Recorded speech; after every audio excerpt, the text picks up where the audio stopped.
శివయ్యా a what a sudden surprise. ఎటో వెళ్ళిపోతోంది సినిమా, ఇలా ఒంటరయ్యాను నేను. ఓకే ఓకే, డీసెంట్ డీసెంట్ అనమాట. ఏ డార్లింగ్ వచ్చాడు, మన డార్లింగ్ వచ్చాడు.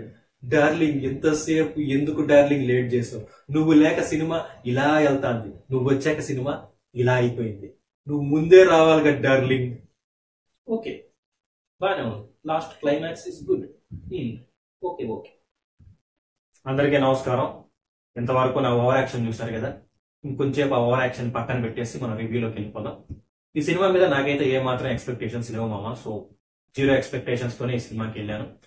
ముందుగా ఒక మాట చెప్పాలి, మంచు విష్ణు గారి సినిమాలు ఎక్కడైనా వస్తూ ఉంటే ఈవెన్ తిరుపతిలో నాకు తెలిసినంత వరకు ఒక్కటంటే ఒక్క షో కూడా నిండదు మామ. సో మనలో మన మాట నిజాలు చెప్పుకోవాలి. బట్ ఈ సినిమా 3-4 థియేటర్లు ఇచ్చారు, మోర్ దెన్ 20 షోస్, 20 షోలకు పైగా ఫస్ట్ డే తిరుపతిలో ఆడుతుంది అనమాట. మాక్సిమం అన్ని షోస్ కూడా బాగానే బుక్ అవుతూ ఉంది.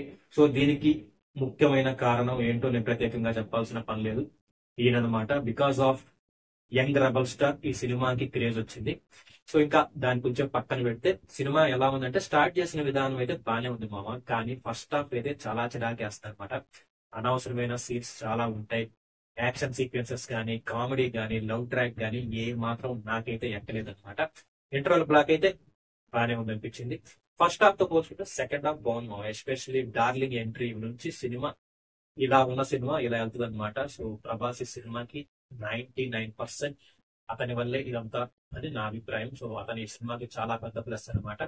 అండ్ క్లైమాక్స్ లాస్ట్ ఒక 30-45 మినిట్స్ సినిమా అయితే బాగానే ఉన్న ఫీలింగ్ అయితే కలిగింది మామ. మంచు విష్ణు గారు కూడా ఆ 30-45 మినిట్స్ అయితే యాక్టింగ్ బాగానే చేశాడు. కొంచెం సర్ప్రైజింగ్ అనిపించింది, ఎందుకంటే నేను అంత ఎక్స్పెక్ట్ చేయలేదు. సో నా ఎక్స్పెక్టేషన్స్ ని దాటేశాడు అనమాట ఆయన యాక్టింగ్ పరంగా, ఎస్పెషల్లీ క్లైమాక్స్ లో.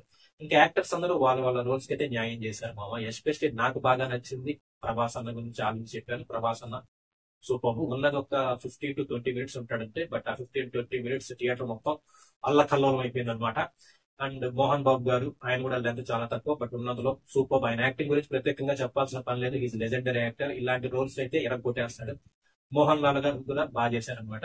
ఇంకా చాలా మంది ఉన్నారు, అజయ్ దేవ్ గారు, సారీ అక్షయ్ కుమార్ గారు ఉన్నందులో బాగానే చేశారనిపించింది. ఇంకా మంచు విష్ణు గారు ఆయన స్టైల్ ఆయన చేసుకుంటూ వెళ్ళిపోయారు. ఓకే అనిపించింది, బట్ క్లైమాక్స్ అయితే సూపర్ అనమాట. ఇంకా టెక్నికలీ నాకు బాగా నచ్చింది ఏంటంటే బ్యాక్గ్రౌండ్ మ్యూజిక్. మా బ్యాక్గ్రౌండ్ మ్యూజిక్ చాలా వరకు ఈ సినిమాని బాగా ఎలివేట్ చేసింది అనమాట.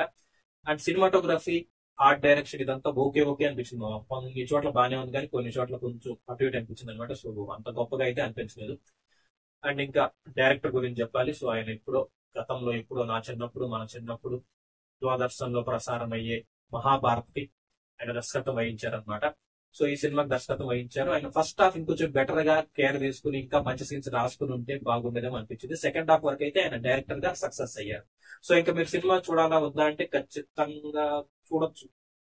చూడొచ్చు, 0 ఎక్స్పెక్టేషన్స్ తో వెళ్ళండి. ఫస్ట్ హాఫ్ అయితే కొంచెం అటు ఇటుగానే ఉంటుంది, చాలా బోర్ కొట్టేస్తుంది. 3-4 సీన్స్ మినహా ఫస్ట్ హాఫ్ అయితే బోర్ కొట్టింది, బట్ సెకండ్ హాఫ్ అయితే సినిమాని నిలబెట్టింది. ఎస్పెషల్లీ ఆ క్లైమాక్స్ 30-45 మినిట్స్ అయితే సూపర్ అనిపిస్తుంది.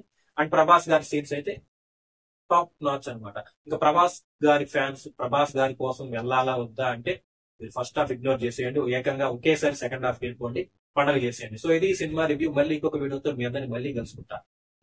టాటా.